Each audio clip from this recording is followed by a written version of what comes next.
What's up, pretty girls? Welcome to another video. As y'all can see by the title, I'm going to be giving y'all some tips on my industrial piercings. So if y'all have not seen the video where I gave y'all some tips on like the after effect of getting the piercing and what to expect while getting the piercing, make sure y'all go check that video out. So basically this video will be an updated version of everything I've been through with this piercing and things that y'all need to be aware of when y'all get it. So before we get to this video, make sure y'all follow me on my socials and let's get into this video. Cause it.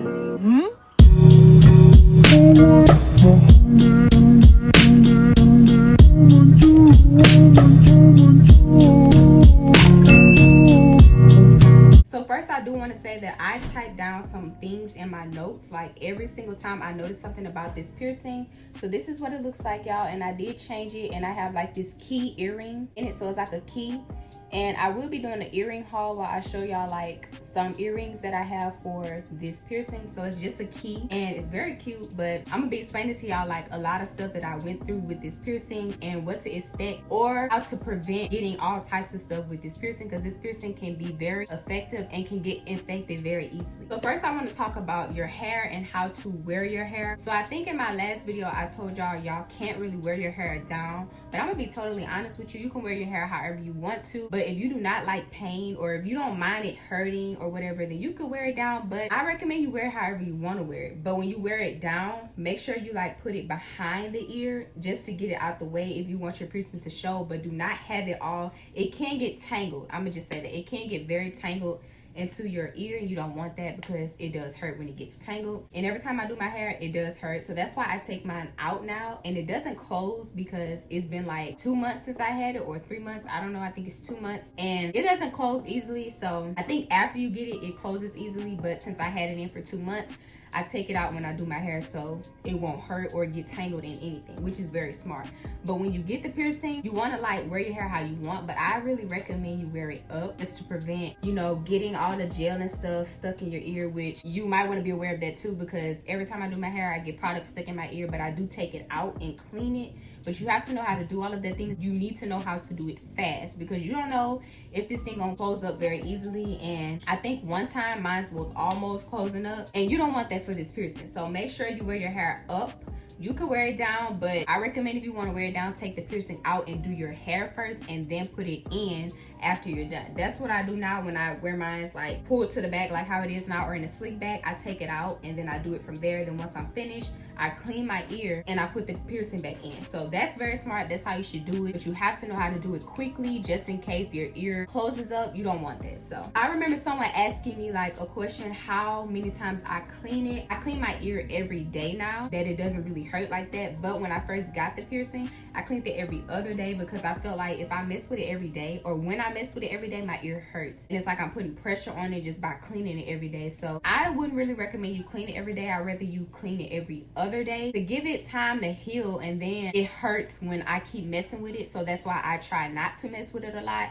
But now that I clean it every day, now that I've had it in for about 2 months, it still hurts, but it's not like a hard type of pain. It doesn't hurt just by me sitting here. It doesn't hurt by me just sitting here. When I go to mess with it, you know, it kind of hurts, but it doesn't hurt bad, basically. So how to clean it, I recommend you do hydrogen peroxide. You can do whatever they tell you. They told me sea salt, clean it with sea salt, warm water or whatever, but to be honest, y'all, I don't know if that works, to be honest with y'all, because I still grew a bump, and I'm gonna get into that. I still grew a bump even when I cleaned it with sea salt. So I don't know if you should clean it with sea salt water or whatever. I cleaned mine with hydrogen peroxide once I noticed the bump was there. So I was like, I'm gonna just change the way I clean it. Maybe I should start cleaning it with hydrogen peroxide. It didn't do nothing, but I mean, I feel like it tingled my ears, so I'm guessing it kind of helped it heal. So that's what I don't like about these tattoo artists or these piercers or whatever who do your piercing. They don't really give you enough information. They just tell you keep it clean with sea salt water, but even though I kept it clean with that, it still grew a bump. So don't clean it with alcohol. I cleaned mine with alcohol when I had the bump. Like I would wipe the bump and it wouldn't burn at all. But don't clean it with alcohol. I'd rather you clean it with hydrogen peroxide, or you can use what I told you to use, the sea salt water like everyone else suggests. But like I said, I don't think that do any good. I don't know. So now I'm gonna talk about the bump that I grew, y'all. When I tell you I went through so much, and I've been supposed to do an updated version of my industrial piercing, but I did not want to do one because of that bump on my ear, y'all. And I would try to like hide my ear in most of my videos because I would have a bump like in here. Y'all probably, yeah, y'all can't see it because it went down, and then behind my ear As y'all can see, you can see like a little, probably like a little dark mark or whatever, but I don't have the bump anymore, y'all. But when I tell y'all I grew a bump, and I was so upset at the fact that I grew a bump, because it didn't look good, and I really thought I had to go through like surgery or something, or maybe take it out and go get it re-pierced, and I didn't want that. Like, when I tell you I didn't want that, and I wasn't messing with it. So what I did, this is for you if you grew a bump or still have a bump on there. Let me tell you the number one thing that I did. I changed my rod. The as y'all can see, this rod is way longer, so I have room in the front, at the top, and at the bottom, so it's way longer. The rod that I had at first was small. They gave me a small rod because I remember when I went in there, the lady was like, okay, we have another small ear. So I guess she was saying my ear's small, because they are pretty small, as y'all can see. She gave me a smaller rod. And then I remember watching a video of someone getting their industrial piercing, and the man in the video was explaining how you should always make the rod bigger than like their ear. Don't have it to where both of the rods are closed onto your ear to where it's small. And that's the rod that I had. So I was like, maybe that's why I grew this bump. I don't know. I really don't know. So this was the bar that they gave me, y'all. This little bitty bar. Let me try it on this ear. Like, you can see how small that is. Like, both of the ends of the little ball would be on my skin, like on my ear. And the man in one of the videos was like, that's how your ear can get infected easily. And I was like, maybe that's why I grew these bumps, because of how small my rod was. So I asked my mom to give me some longer industrial piercings, and I don't know if that really help. I know for sure it would help, but I'm gonna get into that. But try getting like longer rods so that it won't be on your ear like that. But that's not gonna help the piercing bump go away. This right here, y'all, is what y'all need if you have a piercing bump. It's called piercing bump shrinking drops. So this right here, it smells minty, so I'm pretty sure it's like some type of minty oil. But when I tell y'all, look how much I got left. I have a lot left, y'all.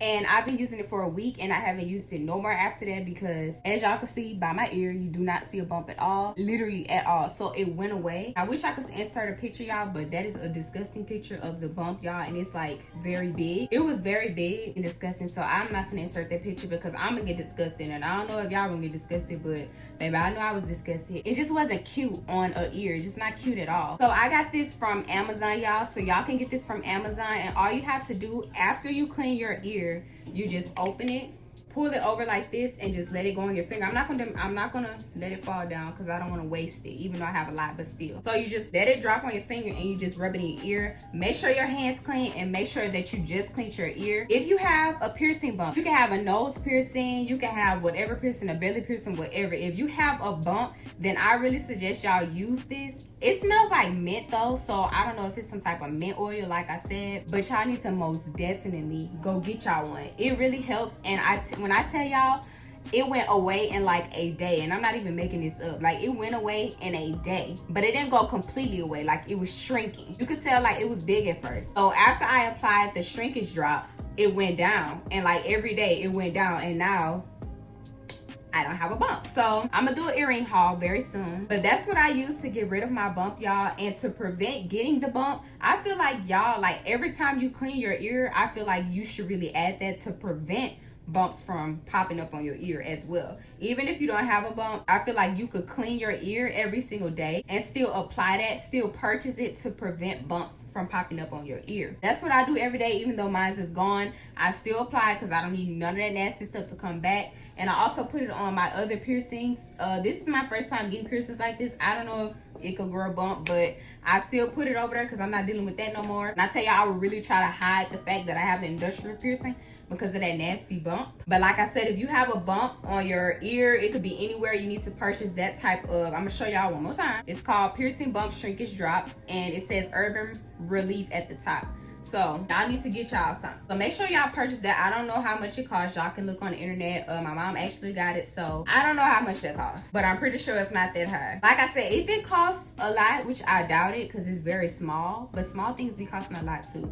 But if it costs a lot, y'all, you can always try some type of minty oil. I never use tea tree oil, but a lot of people say tea tree oil helps for bumps or whatever, so y'all could try that maybe. But that's what I use, and when I tell y'all, y'all need to really get that. Another thing, y'all, do not do what I did. I sleep on my ear. I still do to this day.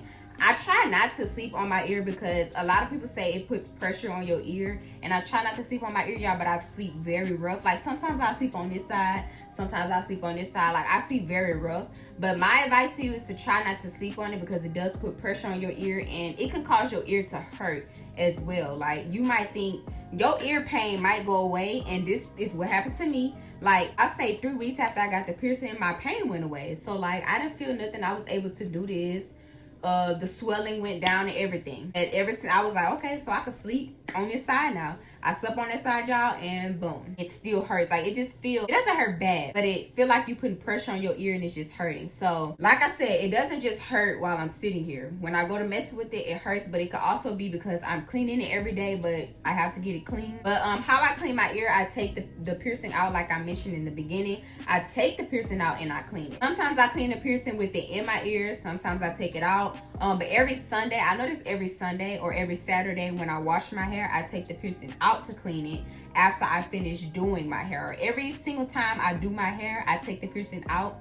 And once I'm done with my hair, I clean it, like I mentioned in the beginning. So another person in my comments was asking me if the swelling is normal. And my answer is yes, the swelling is normal, being that you just got the piercing. So if you're just getting the piercing, clearly your ear is going to be swollen because you just got it and it's hurting. So your ear will be swollen. That's normal, and it will be normal. It's still normal even if it's like 2 weeks and your ear still swole, because the people do mention, a lot of piercer people, I don't know what you call them, like piercers, they always say that you have to wait a year for your ear to heal. But as y'all can see, I still be changing my little ear. Like I change it almost once a week. So I mean, I'm not gonna wait no year to change my piercing. I want to change it now. So you can change it whenever you want as well. Like even after a month. I'll say after a month though. Like wait after a month and then you could change it. They say like a year, but so yeah, you could change it whenever you want to, as long as your ear is not really hurting. It does kind of hurt when you stick it from, yeah, I do not like doing it from the top.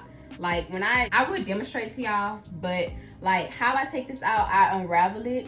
I'm gonna only show y'all like half of it. I'm not gonna do it all the way because I need a big old mirror and this is not big enough. So you just unravel the bottom. Okay, I have it. And then you just take it. Well, I'm gonna take it out. I'm gonna put it back in when this video over.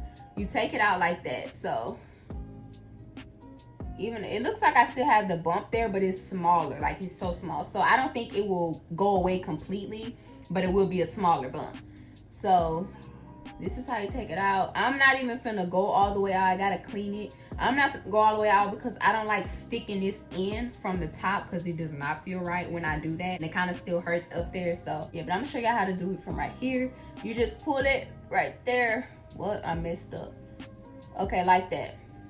And you can see it come through at the bottom. That's creepy. Ew. But yeah, so that's how you do that. And then you take this, the bottom, and you screw it. It's like you screwing the thing on there. But yeah, you can change it whenever you want to change it. I guess I will fix that when I want to fix it now. Actually, that's what I do. I hold on to my ear and it's kind of swole. I think I can really feel the piercing when I hold on to my ear. Like I can feel it through. I don't know what I'm trying to say. I don't think this is on all the way. Okay, well, gonna be on today. All right, so I don't think this on all the way. I'm gonna fix it when the video over. But yeah, so like I said, you can change this piercing whenever you want to change this piercing, but I recommend waiting a month and then changing it. Just make sure that your ear is not hurting. Make sure your ear is not swole like it was when you first got it, because mine's super swole. Like you can really tell the difference between this one and that one. It was super swole. I might do a tutorial on how to change your industrial piercing for those who don't know how to change it or have no clue of how to change it. But I do have other type of earrings like these right here, but these are too long for my ear. The ones with these in the middle, I cannot put these on because these are too long. So I can't put these on my ear, which is very sad because I really wanted to put that on. But I could put stuff like this on my ear as long as it just has the rod. If it has something in between the little rod, then I can't put it on. If it's this length, like it has to be a smaller rod because my ear is small. But yeah, so that's another tip. When you get an industrial piercing, you have to make sure you purchase the earrings with your right size, the size that they gave you when you first got the piercing. But like I said, I feel like they should pierce your ear with a longer rod and wait till it heals, then you start getting the right type of rod, if that makes sense, because the longer rods really help prevent like those bumps from popping up. And I really believe that that smaller rod is the reason why I had that bump. So I feel like they should pierce your ear with longer rods and then give you an extra one with their right size. I mean, you paying all this money for it, they might as well give you another rod. You charge me $60 when it's really $30 for this industrial piercing. So that's another thing. It is $30. It's really $30, but the person I went to was $60 because it wasn't their shop. So half of the money went to them and half of it went to the owner of the store. So just crap, because if I would have known it, I would have went to a different store. But yeah, so I feel like that $60, you could give me 2 rods. Like, you can give me a longer one so to prevent them bumps from coming, and then like whenever I'm ready to change it, give me my regular one. Okay, so yeah, y'all, that completes this video. If y'all enjoyed this video, y'all already know what to do. Make sure y'all follow me on my socials, and I will see y'all in the next video.